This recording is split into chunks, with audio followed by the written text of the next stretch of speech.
Hey, good morning, everyone. I'm Pauline Chung with the San Mateo Area Chamber of Commerce. Welcome to Business Essentials today. Today's guest speaker is Dennis Kearney. He is a performance accelerator, business coach, author, but the topic today is uncovering additional revenue in your business without spending a dime on marketing. So I'm going to turn the session over to Dennis. All right, thank you, Pauline. I'm going to share my screen here real quick. Yeah, thanks for joining us today, taking 30 minutes out of your morning. I appreciate it. As Pauline says, we're going to talk about a couple strategies for increasing sales and profits. Okay, sorry about that. I have a window that keeps popping up that prevents me from changing the slide. So today we're going to talk about market dominating position and joint ventures. And I'll explain those in a little bit. You know, oftentimes when businesses come looking for help, these are 8 strategies that are fairly typical, although every business is different. We're going to talk about these top 2 here. And I'm probably going to talk a little fast. So I'll take questions at the end, but if there's something, you know, it's a small group. So if there's something you missed, just let me know and I'll repeat that again. So first of all, before we get into those two strategies, I just wanted to kind of emphasize the key to successful marketing. There's a business needs to be able to enter the conversation taking place in the head of their prospects. Another way to look at it is, you know, we need to address the #1 question in the prospect's mind at just the right time. And the conversation taking place in almost every prospect's mind revolves around 2 major points. There's a problem they have and they don't want, or there's a result or a solution they want but they don't have. And that brings us to something called the conversion equation. Has anybody ever heard of this? You can raise your hand if, okay. So the conversion equation, and I'm going to show you examples of this in action, but it's interrupt, engage, educate, and then offer. And the interrupt is your headline. That's the attention grabber. And then the engage is the subheadline. And I'm going to show you examples of this in a minute. And then the educate is the information that a business can provide either verbally, you know, maybe an ebook or a video online that provides evidence to the prospect that you and your service are superior in every way over the competition. And the offer must be so compelling and so irresistible that it becomes a no-brainer for them to be like, oh my gosh, this is exactly who I need to be working with. And I'll go over that a little more in a minute. But you know, today with social media and just, you know, the various channels that people are on all day, it's saturated the market. So these days it can take anywhere from 20 to sometimes more than 100 touch points before a prospect makes their buying decision. But if we follow the conversion equation that interrupt, engage, educate, and then offer, we can drop that considerably to somewhere between 5 and 12 points. And I'll explain the reason for that in a minute. I think that'll become pretty clear. But most businesses don't follow up with prospects at all. And this is a huge window of opportunity for any business who has a system in place for doing that. I mean, I know I've reached out to people multiple times, even, you know, looking for help and never heard back from them, right? Yet they have a contact form on their webpage. So specifically on the market dominating position, it's basically a unique selling proposition, or it's the distinctive advantage that is targeting the hot buttons of your market. But unfortunately, many business owners think their business is unique just based on the fact that it exists, you know, and that they're a great person. And that's wonderful, but it doesn't really matter to the prospects unless what the business offers addresses that hot button issue that the prospect has. And this is just a quick slide. You know, the buyer's journey is varied. Off to the left, or I'm sorry, off to the right, the vendor selection, you know, basically 1% of buyers are looking to buy now. And those are the ones that we really need to target if we want to increase our leads, our revenue, our profit. Because oftentimes, and I'll show you examples in a minute, you know, our website or whatever our marketing material is very general, and it doesn't, you know, it provides some general information, but doesn't really address the problem that that buyer or that prospect is having. We'll talk about that a little more. So a lot of prospects, you know, myself included, I do a lot of research online. I'm sure we all do. And we have something in mind that we want to buy. It's not, we don't need it right away. So we're kind of spending time trying to educate ourselves about it. And so, you know, it's that 1% that we're really trying to target in on. So finally, to the examples I promised. So here's a financial advisor, Gary, a nice, fairly clean web page. You know, he's got some contact information on there. He's got the contact form on the right-hand side. He's got the, you know, the request for a free consultation. Other than the free consultation, there's not really an offer there. You know, there's no grabbing headline, right? This is just, I think this is pretty standard for a lot of the service industries. And here's another one for a chiropractic office. Again, a very nice, clean web page, provides their contact information in big, bold print. But really, again, there's no offer. There's no way to educate. There's nothing educating a potential prospect here. And then the third example, and we're going to spend some time on this one, is Dr. John. He specializes in child behavior. Again, a nice site, clean. You know, he lists what he specializes in. This is a little welcome video that he has, kind of just, you know, telling the prospect about what he does and about himself. And there's a free consultation. So there's no, I want to kind of go back to that, that formula, the interrupt, engage, and educate. There's not really any of that happening. Maybe there's a little bit of education happening in terms of relaying what he specializes in, right? So what we did with Dr. John is we created a squeeze page for his business. And so let me just go back real quick here. So these specialties that he has here, in reality, these could all be distinct, separate squeeze pages. And I'll explain the squeeze page. So the squeeze page that we developed, it lives on the website, but once a prospect goes to it, they can't navigate away from it to another area of the website.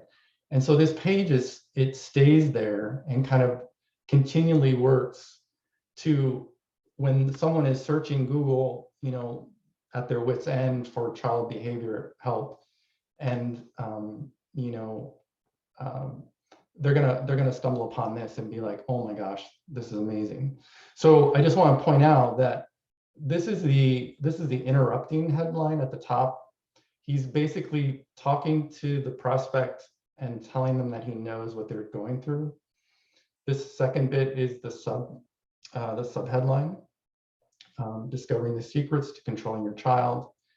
And then the educating, whoops, sorry about that, comes in a couple forms. There's the video here, which, and we'll go over that in just a second, but so this is the education part. And then the offer is basically you sign up and he gives you, I think this was an ebook, if I remember correctly, some tools, some very quick 60-second tools to help parents with their kids. So with that video, you know, he's basically acknowledging that he understands what they're going through. And in this particular squeeze page and video, he's addressing this very specific issue of the belligerent, you know, unruly child, likely maybe a young teenager. And then he tells how he can help them. And then he encourages them to enter their name and number for a series of 60-second techniques that they can immediately apply at home.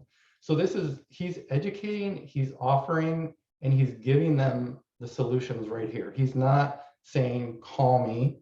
He's giving them the solution or a solution. So before the squeeze page, some of the stats on his website, he averaged about 300 leads per month. Of those, about 10% asked about a consultation. And then 10% of those actually signed up as a new client. And that represented, oops, sorry about that. That represented a typical 1% conversion rate that is fairly kind of across the board, pretty general. With his new squeeze page aimed at that 1% with their hot button issue that they have, his leads are about the same. I don't have the dates. I'm sure the leads have increased by now, but the leads were about the same. But the difference is 20% actually reached out about a consultation, and then 10% of those consented and became clients. So, his average sale was about $800 for the service that they signed up for. And so this translated to a $2,400 a month increase for him. And just this one squeeze page. So imagine what he could do with all those other specialties if we did the same thing with that and targeted those prospects with that issue. So this resulted on an annual basis, just as one change, almost $29,000 in annual revenue. So that's market dominating position. And we'll go over some questions in a minute. But the next thing I want to talk about was joint ventures. And I think this is probably a little more familiar to folks. It's basically, two or more businesses that decide to form a partnership and to share markets and endorse each other's products. The key to creating a successful joint venture, though, is to find partners who service the exact same type of clients that need or want what you sell. And this can be a little challenging depending on the business you're in. So I want to show you one. This one is pretty straightforward, and it's the wedding industry, because this is a great example. So the wedding industry is what we call an event chain event. It's got a number of vendors involved in this event chain, and usually, not always, but most times, it's the engagement ring that will set this off. And once that is done, then the bride, the couple to be married, then proceed through this chain of contacting the wedding planner, the venue, the reception venue, wedding outfits, and the florist, and so on. So we're going to talk a little bit about the florist for a few minutes and see how this might work for another business. So everyone above the florist is perfectly positioned to refer that florist business. And then everyone below the florist is perfectly positioned to receive referrals from the florist.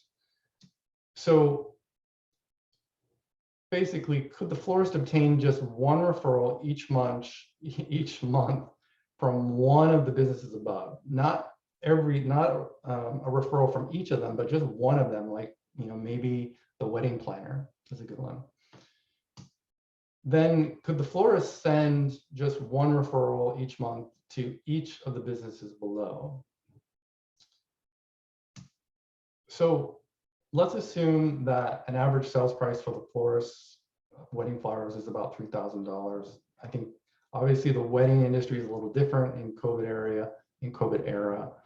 But $3,000, assuming one single referral a month, is $36,000 on an annual basis. So that's just one referral from one of these folks in the event chain. And then if the average sales price for a wedding cake, for instance, is $3,000, and the florist receives a 10% referral fee by sending that referral down the chain, then on average, one referral a month is an additional $3,600. So the idea is to show you all how these incremental increases add up. And so if the average sales price for printing, say, is $1,000 and the florist receives a 10% fee, that's another $1,200. So this all adds up. And so with those examples, just those examples and ultra conservative numbers, we've already found the florist an additional $41,000 in annual revenue. And keeping in mind that that is only referrals to these two vendors and just one referral a month from any of these. So imagine what that would look like if if he or she could get additional vendors referring to them every month. So with those two examples, the small increases were able to cover $28,800 for the doctor for that one sort of specialty area, and then almost $41,000 for the florist. So again, it's the incremental increases in revenue and how they add up. And this is sort of, when businesses come to me for help, their mind is blown when you start going through some of these strategies and picking up 2% and 5% increases and what that can all add up to. And those percentages, those 2%, 5%, are really child's play. 50% is absolutely possible for many businesses. So to summarize this up a little bit, when a business owner executes the strategies, they've created a system. So their business is generating consistent large number of leads, conversions, and sales on an ongoing basis. And think of that can be done via the joint venture. It can also be done via the squeeze page example that I showed. And it's this systemization of the business that creates a self-sustaining model that runs on its own. Those squeeze pages stay there and are waiting for people to, search for that problem that they have and they don't want. What this translates into is not only economic freedom, but also freedom of time. Pauline and I both had chocolate businesses in the past. I cannot tell you how much time I spent with Google AdWords trying to figure out, what people are going to be looking for this holiday season.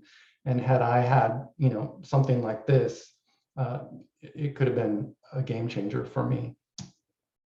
So if someone builds a website, once they deliver it, once the web builder delivers it to the customer, then it's basically a calling card. It's a business card, right? Then the owner needs to go find those clients.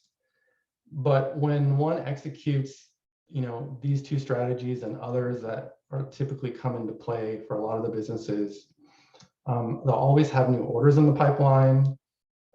And, the Dr. John, he had that little form he filled in for the name and email.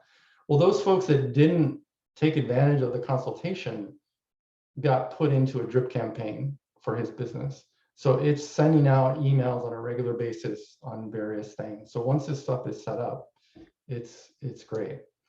The JV is sending the revenue to the florist. There's upsells and downsells and cross sells that can take place daily with a lot of this, with a lot of the strategies. And then additional affiliates, products, services you can offer to your customers. One florist developed basically a little brochure, and I didn't include it in the slide, but it was basically 5 ways to avoid the typical challenges on a wedding day. So there's ways to create value even for the florist who's way down in the chain, for people that come to him and they're like, oh my God, he totally gets this. And then he's helping referrals up and down the chain. And then there's higher pricing that your customers are willing to pay because of the perceived higher value. For Dr. John, that squeeze page, I'm sure that was a game changer for a lot of parents who have been searching and struggling.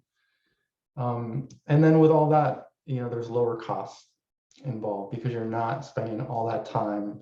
You build it, you get it built, and it runs, you tweak it every once in a while, and you're good to go. So those are just 2 strategies that we ran through really quickly. And I meant to ask Pauline for a 5-minute warning, but I think I did okay.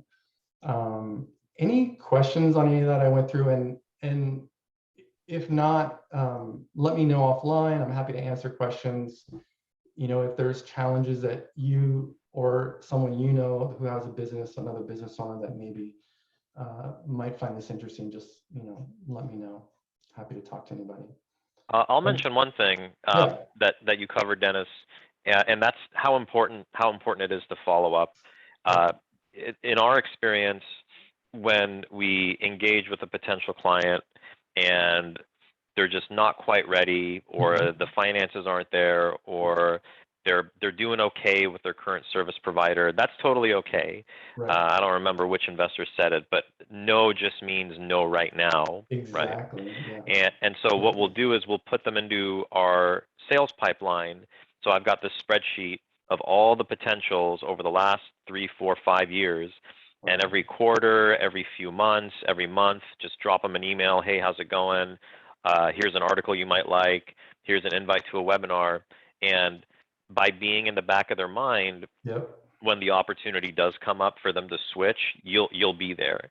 And we've converted so many of our existing clients just by keeping them in this drip marketing pipeline, this sales pipeline, and being in touch regularly. So I think it's really important that you emphasize that as being a key part of growth.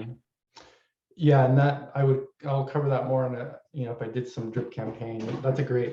Thanks, Arash. That's great. We just moved into a house where there were gardeners taking care of the lawn before the owners moved out.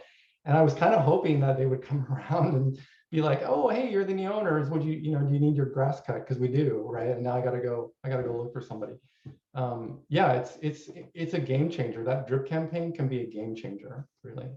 Well, I think that for us in our business, we send out newsletters that provide a lot of information and education to our clients. So the drip campaign has been probably the most effective way for us to stay in touch with those prospects, to continue the conversation, for them to remember that we're here to serve them when they're ready. As Arash says, sometimes those conversations take a long time to develop into a partnership. But I do see that between the joint venture and the squeeze pages, would you say that those are different styles of approaching prospects? Yeah, that's a great question, Maria. The market dominating position is related to advertising, but we're also using that. So yes, those are two things a business could do. In our experience, in my experience, the market dominating position is often, I would say maybe 98% of the time, one of the first things that we will help a business put in place, because many businesses have nothing to differentiate themselves between them and other competitors. And that is some of the low-hanging fruit to do that. I have a client who it's a woman-owned engineering firm. Her complaint is she can't find the right staff. She keeps getting unqualified or inexperienced staff applying for jobs. And I looked at her website. There's not even a page on there that tells people what they're about, what their mission is, or what their philosophy. There's no career page to educate people. So what we're doing with her is that MDP is not only for lead generation, but it can actually be for attracting staff. Because if you can differentiate yourself, between you and the competitors, those people looking for a firm, they want to know what they're buying into, right? They want to know what they're getting, and that's a great way to do that. So yeah, and I think for a lot of those businesses that are looking for employees, they need to learn to sell themselves too, right? Because it's not just the employees trying to sell themselves to the employer, it's also the business selling themselves to the employee. Yeah, it's not just about the money or the benefits. Correct. Yeah.